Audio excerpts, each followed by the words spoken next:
Welcome to the colony, where we've got 3 generations of nerdy guys talking about stuff. Take it away, guys. Hey, what's going on? I'm Corey Yo, Nason, I'm Mitch Sullivan. Michael Cross. and thank you for joining us. Yeah. Mike, I know you Yeah. have a very interesting story of how you got into combat robotics. Let's hear about it. Can I just say it was a dark, stormy night? No. No, well, of course, being a fan of, battle bots and stuff like that kind of led me to, hey, I want to do this and, see what was around. And my family and I, we were like checking out for like summer vacation stuff. So, and my wife found the NHRL and was like, hey, wait, this is about a couple hours away. So, and then that kind of made me go, and then we started watching some, and I'm like, oh, I can build a robot, and and I was getting all feisty with it. And I started building my first version of Stag 12 out of like cutting boards and stuff. And it was going to be a horrible train wreck of a mess. I didn't even have the right things. The transmitters wouldn't have even gone through the Lexan, because of the frequencies. So, so my wife was like, "Well, let's go down." And so we went down for it was the 2-day event. And it was like the first time that they were running VP or VIP, excuse me, at NHRL, and we got those, and those tickets they were like $20 each. That's like, and it was cool just taking in all the fights and stuff like that. And I talked my son into making a sign, new builder, mentor wanted. And I was holding it up on the sign, and I remember Glenn Boxell coming along and kind of like going, kind of like, just do it. He was kind of doing that. And then Kelly, the CEO of NHRL, came over to me and she gave me her email address and said, contact me. And I will set you up with somebody that will, tell you the basics and, kind of get you going. So I contacted her, and then I'm sure Rob Seacard, I think I said his name right. I hope so. Uh, um, got that job, and I'm probably sure he wasn't very happy about it, knowing that how many jobs that the henchmen have to do.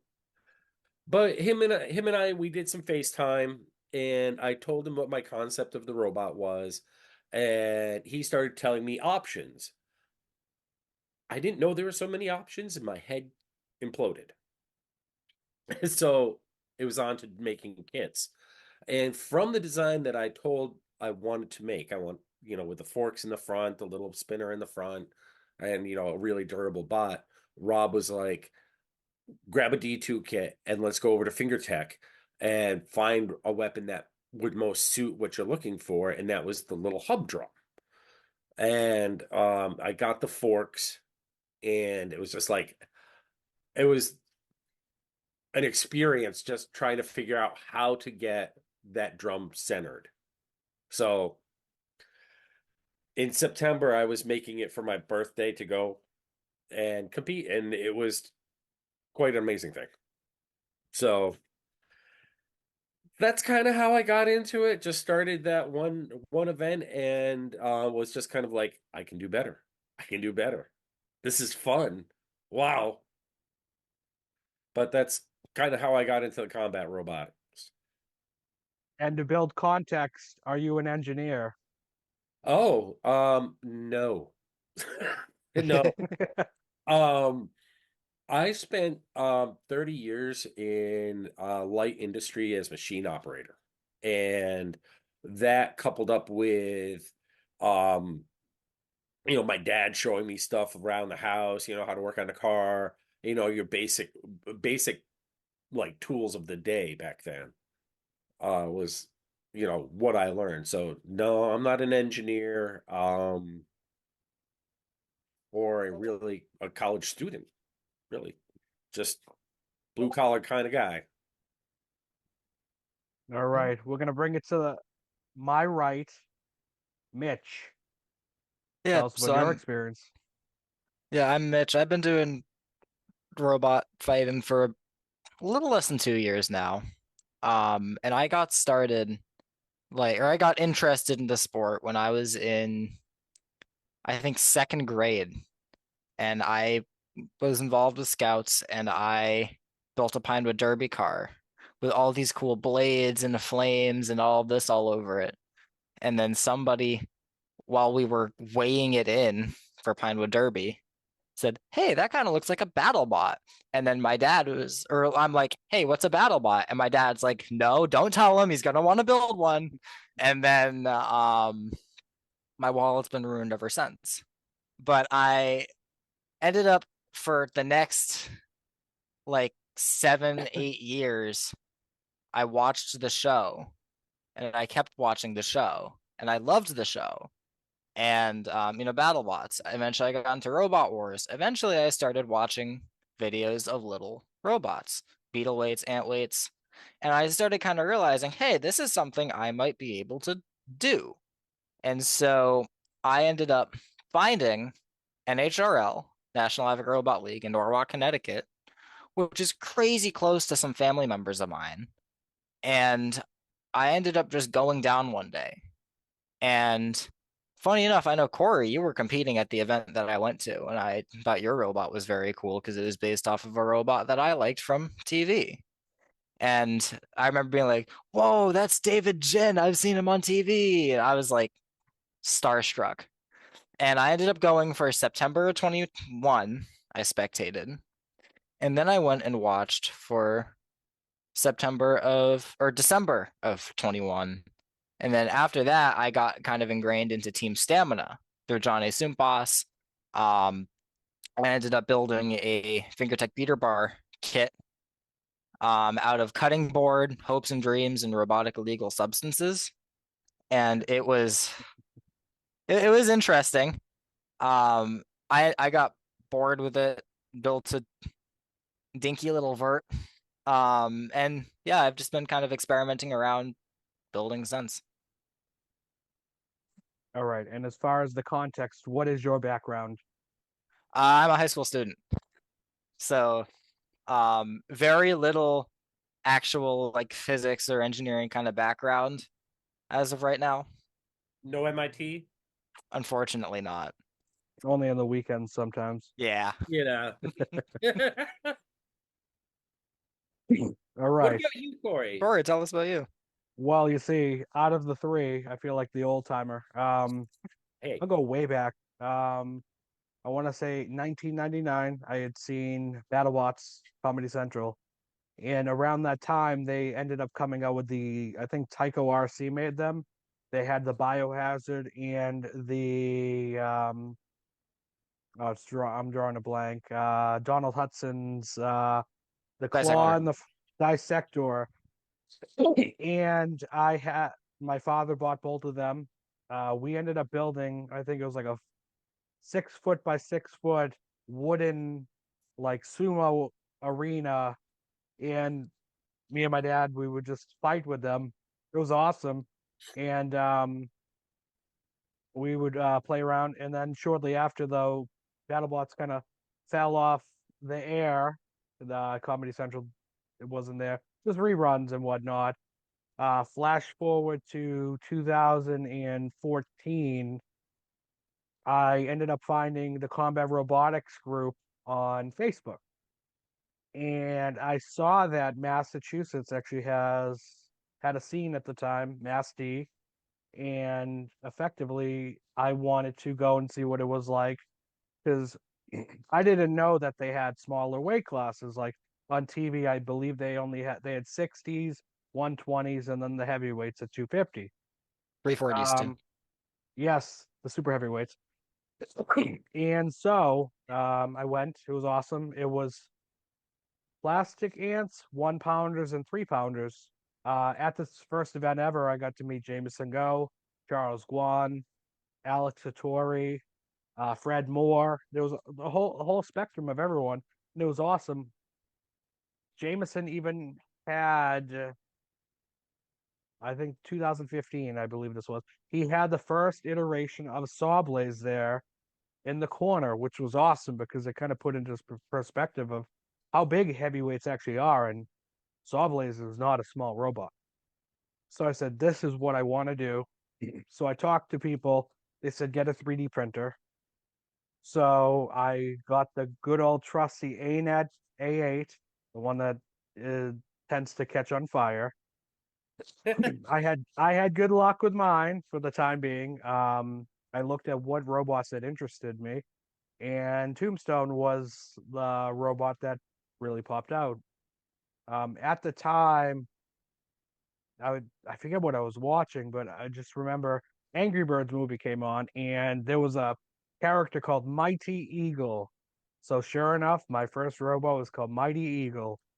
It was a Tomb clone. I ended up buying the kit parts from Bot Kits, the motors, the wheels, and then I got a piece of steel and I cut it out with a bandsaw, a couple pieces of aluminum, and very janky 3D printed parts to make the frame. It was a blast. The robot didn't do well, but it was awesome. This mass destruction was held at Artisans Asylum, which is a cool makerspace in Boston. From there, I was hooked. I went back home, said, this robot isn't really my style. And then I ended up buying a Fingertech beater bar, and I made a Minotaur style robot called, I think it was called Minitar or something to that effect. It's been a little while. It's 2000, end of 2015 or into 16. Um, so at this point, the robot it did better than the first one. I ended up meeting Brandon. I don't remember his last name. He drove Mondo Bizarro, who he drives Mondo Bizarro. He still competes to this day, as far as I know. We ended up meeting, I believe, in the finals, which was fun. This was an episode where an event that I also got to see Silent Spring. I got to see Ricochet, Alex Satori's 3 pound version of Uppercut, and it was a blast. After that event, ASCII kind of slowed down to the point where they weren't really having events, and I was getting the itch. I wanted to build something. So after some time, I sat down. Bite Force was the new big dog on the block. I ended up making a Bite Force clone called Epidemic because at the time, this is when a certain virus was running rampant. A little And 2020 so, action. yeah, this was, 19 into 20. So I started designing the robot. I think it took me like 6 months to really lock in the design. I brought it to the first NHRL that they opened up after the pandemic. Like everything was starting to reopen. This was at 50 Day Street, and it was a fun event. I learned a lot, and I've been hooked ever since. And then I just take what I've learned and kind of go from there. I am not an engineer. I'm actually a nurse. So kind of the controlled routine of my day job mixed with the chaotic nature of combat robotics in the evening and on weekends kind of has that equal balance. But that's pretty much where I started off, and I think the three of us kind of show you don't need to be an engineer to build a robot. There's plenty of resources out there that the skies are the limits. Yeah. Well, this is what I'm catching when you said you're the old timer here. And it's kind of funny because we said like in the air shows, 3 generations, you're a teenager, Corey, you're 30 something, Yeah, right? And mid I'm 30s, I'm in my 36. 50s. Yeah. So, all right, so you get that going in the ladder, right? And then when you put it into the context of combat robotics, you're the old guy. Mitch, you came in at 21 and I came in at 22. So I'm like the young guy, I'm the rookie. So and it's just kind of funny jumbling of how that all happened. And what I'll also add is that Corey, I know you mentioned that like, you don't have to be an engineer. Something that's like absolutely great about combat robotics nowadays compared to like, for example, when you started, there's so many off-the-shelf components available. And it's not just like the basic brushed gear motor.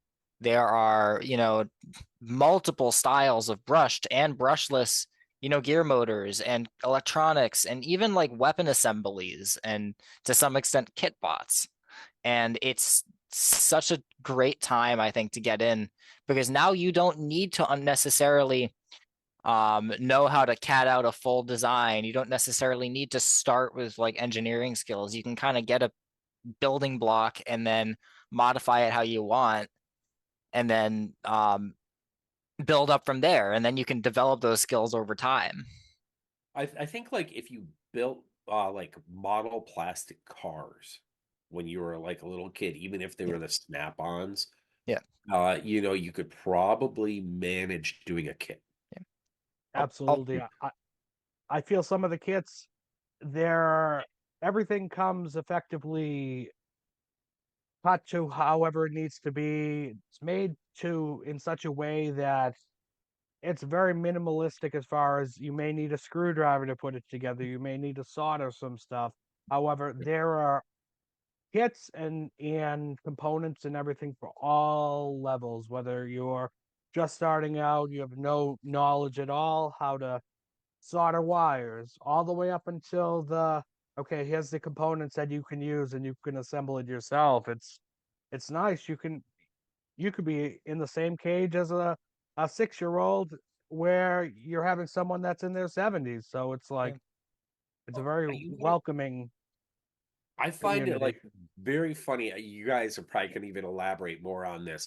Like talking to some of the other builders, on the outside, I was like kind of like going, all these guys are like super geniuses, and like no, just they're like, how am I, and then it's just like finding out all the different backgrounds, all of the different flavors of life, and then finding out the way they solder and put wires together, or like some people would like use hot glue or like super glue and or electric, liquid electrical tape, or was that just me? I think that's just you. Aspirin. Aspirin. What's Aspirin? liquid electrical tape? Isn't electrical tape solid, not liquid? No, there's a liquid. I'll get I'm you. just kidding. I'm kidding. I think Mike bought the wrong electrical tape. Um, Oh, maybe that's why the ESC went up. I'll also add, I've had a very unique experience, like kind of starting off. I'm a high school student, don't have too many opportunities to work right now. I'm a very budget builder. My first robot was built out of cutting boards. There's so many things you can do nowadays, especially if you're a college student, high school student, middle school student, you know, um, working part-time or whatever. There's so many things that you can do it can be quite a cost-effective hobby. Um, I think about the SSP kit, like, you're not spending that much for a decent robot that you can then gradually add money into as you're able to build up to be your own. It's more cost effective than it's ever been, I think. And if you want to own an SSP kit, you can go to justcauserobotics.com. Yo, All it's right, a Seth. dollar. All right, Seth, those royalties. Yep. No, but And you know that what? I really think also in this respect, I think buildings become more cost effective being able to 3D print my own parts effectively with not that printer we won't talk about. But I got a new printer and so then I think switching over from like the metals and stuff like that and not having to always be repurchasing Yeah. or metal from a vendor, I can just make my own print and bring it together and it becomes, I think in the long run, if I had some background, like if I was where I was at, yeah, let me just say it normally.